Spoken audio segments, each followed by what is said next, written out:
সুপ্রিয় নবম দশম শ্রেণীর শিক্ষার্থীবৃন্দ, আশা করি তোমরা সবাই ভালো আছো। রাইট ফর্ম অফ ভার্বের উপর আরও একটি রিয়াল এক্সারসাইজ নিয়ে আজকে আমি তোমাদের সামনে হাজির হয়েছি। আজকের অনলাইন ক্লাসে তোমাদের সবাইকে স্বাগতম জানাচ্ছি। তো সৃষ্টি central school and college Jamalpur কর্তৃক আয়োজিত অনলাইন ক্লাসে আজকে আমি যে বিষয়টি পড়াবো সেটি হচ্ছে ক্লাস 9-10-এর ইংলিশ সেকেন্ড পেপারের রাইট ফর্ম অফ ভার্বস। তো এখানে একটি রিয়াল এক্সারসাইজ রয়েছে, দেখো এটি আমরা বিভিন্ন নিয়ম ব্যবহার করে সমাধান করব এবং তোমাদেরকে বুঝিয়ে দেওয়ার চেষ্টা করব। আশা করি মনোযোগের সহিত তোমরা আজকের ক্লাসটি অনুসরণ করবে।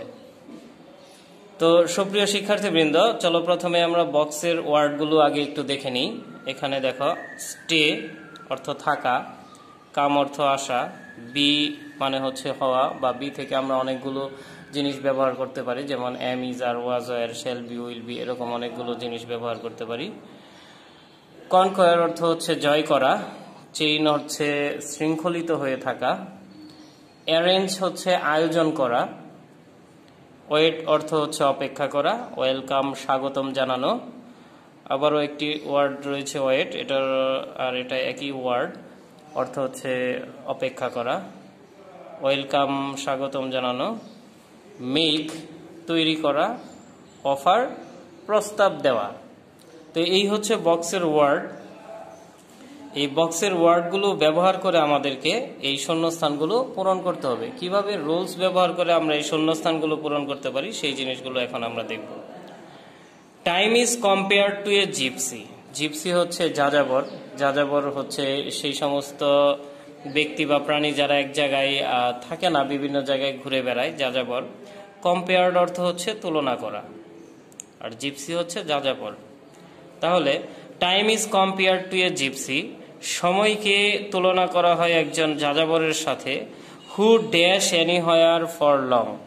খেয়াল রাখবে, বাক্যে যদি অ্যানি শব্দটি থাকে রাইট ফর্ম অফ ভার্বের ক্ষেত্রে, তোমরা দেখবে যে এই অ্যানি যে শব্দটি যে বাক্যে থাকে সেই শূন্যস্থানের ভার্বটি সাধারণত নেগেটিভ অর্থের আসে।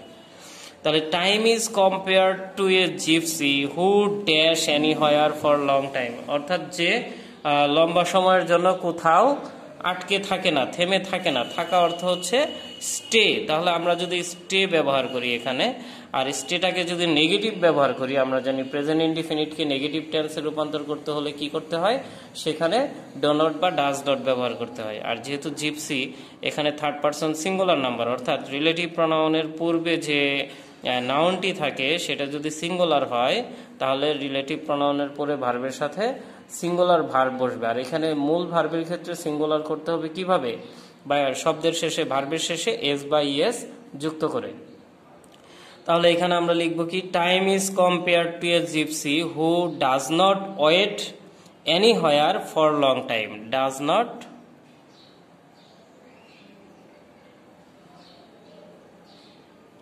Wait, who doesn't wait anywhere for long time.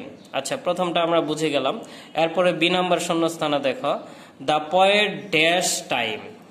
কবি সময়কে কি করেছেন, স্বাগতম জানিয়েছেন, ওয়েলকাম জানিয়েছেন। আর প্রেজেন্ট ইনডিফিনিট টেন্সের বাক্যের ক্ষেত্রে আমরা কি করব, সাবজেক্ট যদি থার্ড পারসন সিঙ্গুলার হয় তাহলে ভার্বের সাথে আমরা এস বা ইএস যোগ করব। তাহলে the poet welcomes time to be his guest.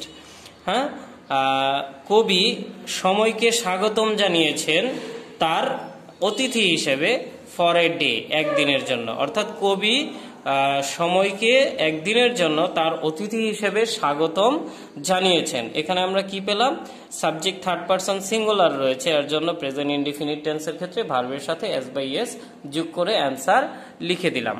এরপরে সি নাম্বার শূন্যস্থানটি খেয়াল করো সুপ্রিয় শিক্ষার্থী বন্ধুরা, he dash time many valuable gifts and honour. তিনি সময়কে অনেক মূল্যবান উপহার এবং সম্মান কি করে প্রস্তাব দিয়েছেন, অফার করেছেন। তিনি সময়কে অনেক মূল্যবান উপহার সামগ্রী এবং সম্মান দিতে চেয়েছেন। তাহলে দেওয়া অর্থে বা প্রস্তাব করা অর্থে অফার ব্যবহার করব আমরা, অফার। আর যেহেতু এখানে সাবজেক্টটি থার্ড পারসন সিঙ্গুলার নাম্বার, সেহেতু আমরা এখানে কি লিখব, অফার্স। অফারের সাথে কি যোগ হবে, এস বা ইএস যুগ হবে, কারণ এই বাক্যটি হচ্ছে present indefinite tense. He offers time many valuable gifts and honour. তিনি সময়কে অনেক গুরুত্বপূর্ণ বা মূল্যবান উপহার সামগ্রী এবং সম্মান দেওয়ার প্রস্তাব জানিয়েছেন। হি অফার্স বেলস, তিনি অফার করেছেন, প্রস্তাব দিয়েছেন বেল দেওয়ার জন্য, হ্যাঁ, ঘন্টা দেওয়ার জন্য। কিসের? Dash of the best silver, যেটা তৈরি করা হবে কি দিয়ে?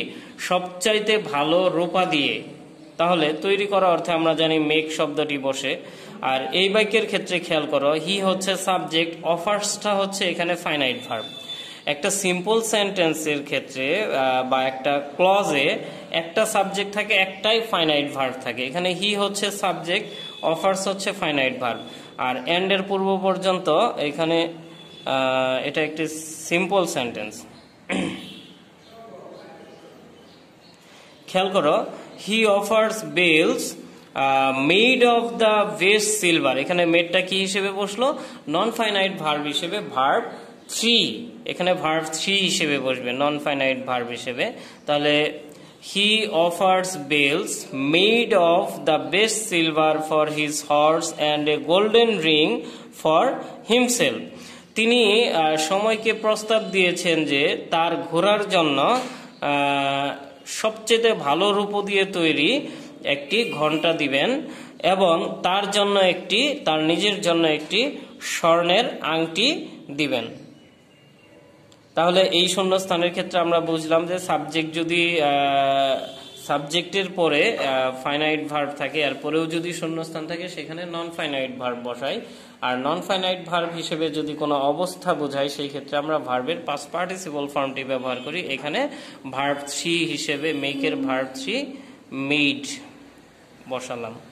তারপর দেখো, he will dash a peacock dance, ময়ূর নৃত্য, ইন অনার অফ টাইম, সময়ের সম্মানে ময়ূর নৃত্য তিনি কি করবেন? আয়োজন করবেন। আয়োজন করা ইংরেজি কি? Arrange. He will dash a peacock dance in honour of time, তিনি কি করবেন? একটি ময়ূর নৃত্যের আয়োজন করবেন। এখানে অ্যারেঞ্জ যে ভার্বটি রয়েছে হুবহু সেই ভার্বটি এখানে শূন্যস্থানে বসবে। কি জন্য বসবে? কারণ আমরা জানি শূন্যস্থানের আগে যদি মডাল অক্সিলিয়ারি ভার্ব থাকে আর সেই বাক্যটি যদি অ্যাক্টিভ ভয়েসে হয়, তাহলে সেখানে আমরা ভার্বের প্রেজেন্ট ফর্ম বসাই। আর যদি প্যাসিভ ভয়েসে থাকে তাহলে বি যোগ করে ভার্বের পাস্ট পার্টিসিপল ফর্ম বসাই। যেহেতু এই বাক্যটি অ্যাক্টিভ ভয়েস, সেহেতু এখানে ভার্ব 1 বসবে বা ভার্বের প্রেজেন্ট ফর্ম বসবে। He will arrange a peacock dance in honour of time, সময়ের সম্মানে তিনি একটি ময়ূর নৃত্যের আয়োজন করবেন। But time is a thing that never stage, কিন্তু সময় হচ্ছে এমন একটি জিনিস যে কখনোই থেমে থাকে না। The greatest tragedy is that, সবচেয়ে বড় হৃদয় বিদারক ঘটনা যে বা বিষয় ঘটনা হচ্ছে এরকম যে ইট নেভার ড্যাশ ব্যাক, হ্যাঁ, সময় কখনো ফিরে আসে না। তাহলে এখানে কি বসাবো আমরা? Come. The greatest tragedy is that, সবচেয়ে বড় দুঃখের বিষয় হচ্ছে এইটি যে ইট নেভার কামস ব্যাক। যেহেতু it third person singular number, আর আমরা জানি প্রেজেন্ট ইনডিফিনিট টেন্সের ক্ষেত্রে ভার্বের সাথে এস বাই এস যুক্ত হয়, তাহলে এখানে আমরা কি লিখব? কামস। আর পূর্বে যে শূন্যস্থানটি আমরা এখানে পড়েছিলাম সেখানে আমরা কি লিখব? Arrange. Okay, the greatest tragedy is that it never comes back. It never dash, it never waits, এটা কখনো অপেক্ষা করে না, ওয়েট।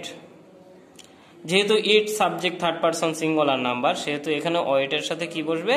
এস যুক্ত হবে, ওয়েটস। ইট নেভার ওয়েটস, এটা কখনোই থেমে থাকে না বা অপেক্ষা করে না।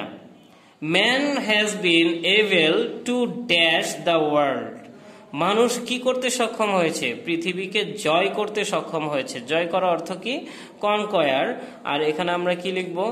কনকয়ার। ওকে, দেখো এখানে ভার্বের কিন্তু রূপের কোনো পরিবর্তন হয় না। এটার নিয়ম কি তোমাদের জানা আছে নিশ্চয়।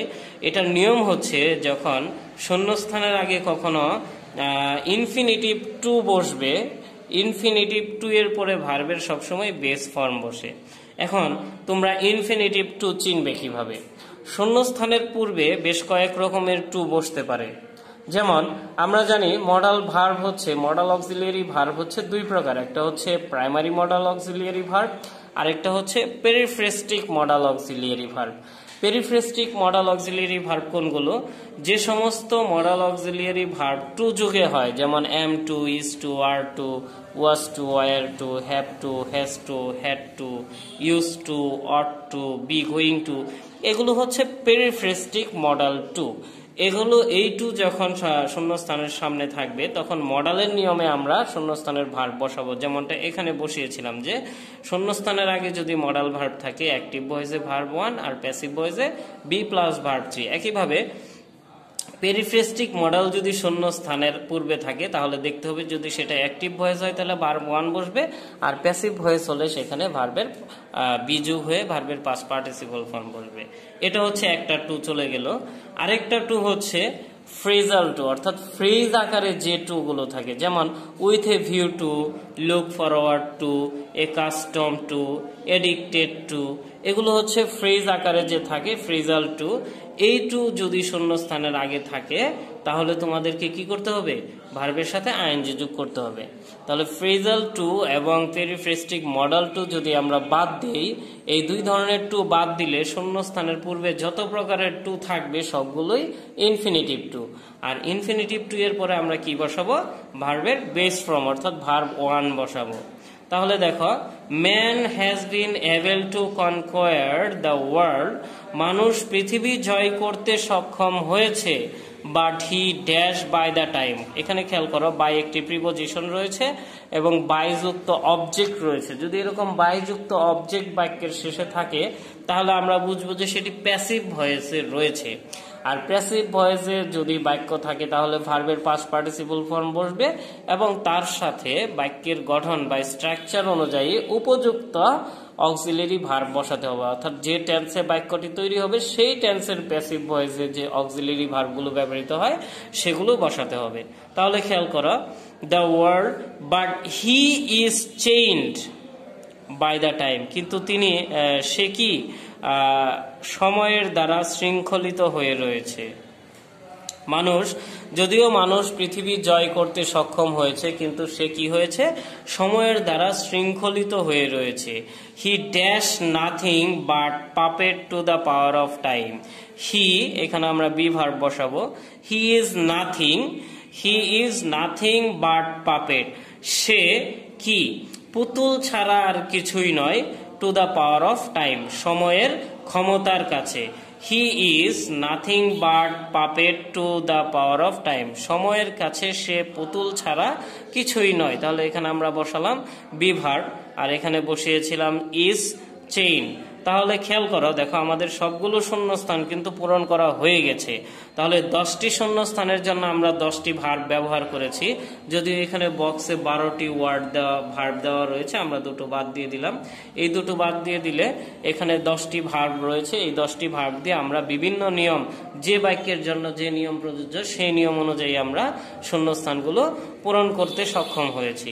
আশা করি সুপ্রিয় শিক্ষার্থী বন্ধুরা, তোমরা এই যে পুরো প্যাসেজটি এবং এর সাথে আমি যে রুলসগুলো পড়লাম এই ভিডিওটি দেখার মাধ্যমে সেই রুলসগুলো আয়ত্ত করতে সক্ষম হবে।